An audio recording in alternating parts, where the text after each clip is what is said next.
这是戴拿战败最惨的场面之一。他不仅被莫奈拉女王耗尽能量而死，就连消失已久的光之巨人迪迦都亲自出面帮他收尸。在戴拿怯战而逃以后，莫奈拉借助如月的躯体对防卫军发出了最后的警告：明日午时，他们将从东部的 K3地区进行人类抹除计划。该计划将持续2年半的时间。接着，不等防卫军有所反应，莫奈拉便舍弃了如月这个工具人。第二天清早，人类在太阳还未升起之前，便开始四处部署防御计划。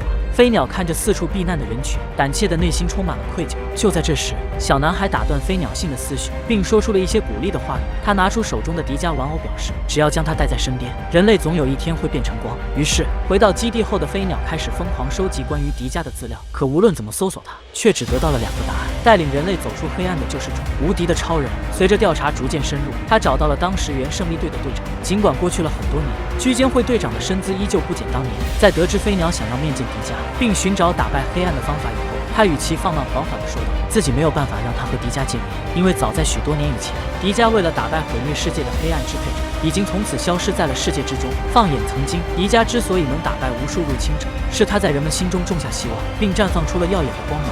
所以不管黑暗势力有多可怕，他都能战无不胜。”听到前辈的光辉事迹，此刻重拾信心的飞鸟眼神坚定，独自奔赴前线作战。与此同时，眼看时间只剩2分半的胜利队，在地面部署坦克大军严阵以待。午时钟声响起，魔神戴斯法萨钻出地底，抬手摧毁空中的战斗机群。哪怕是胜利队装备精良的武器，都被对方打进大楼之内。千钧一发之际，飞鸟利用闪光剑的力量，变成强力戴拿举起戴斯法萨，然后将其狠狠扔飞数米之远。虽然利用先机占尽了优势，但魔神的力量何其恐怖，哪怕是力量型都无法与其抗衡。于是戴拿奋力砍断敌人的右臂，紧接着踢断左臂，瞬间点燃了无数人的激情。谁知魔神故技重施，胸口开始蓄力新麦格斯能量炮。尽管心中有所畏惧，但早已克服心中恐惧的戴拿迎难而上，终于贯穿魔神戴斯法萨的胸口。可还没等众人高兴多久，正欲起身离开的戴拿突然被地底钻出的触手凭空拦下，而来者正是由全部莫奈拉人凝聚而成的巨型怪兽。意识到情况紧急，戴拿当即切断触手想要逃跑，可随即又被2条触手牢牢缠住，并强行拉入了女王的腹中，伴随强烈的电击接踵而至。此刻，女王汇集大量光球，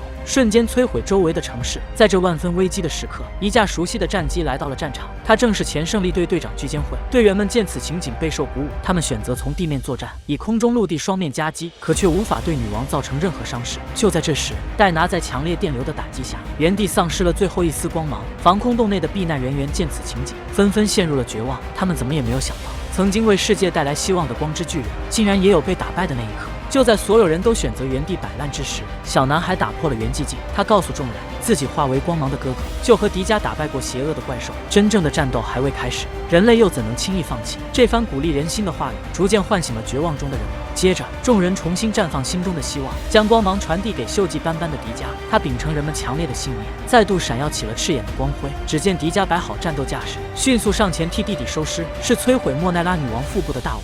然后挥手传递体内的光芒，成功让戴拿重新复苏。接着跑到大哥面前以后，看到戴拿切换闪亮形态的迪迦，纵身甩出兰帕尔的光弹。为了尽快结束战斗，两奥先是挥手打断女王的触手，不料敌人突然搞起偷袭，死死捆住他们的脖子。好在胜利队及时赶到，帮助两奥摆脱了困境。接着纵身跃向800米的高空，狠狠砸向女王的头部。下一秒，迪迦蓄力栽培利敖光线，戴拿蓄力索尔杰特光线。最后在激烈的爆炸中，莫奈拉女王彻底变成了光之粒子。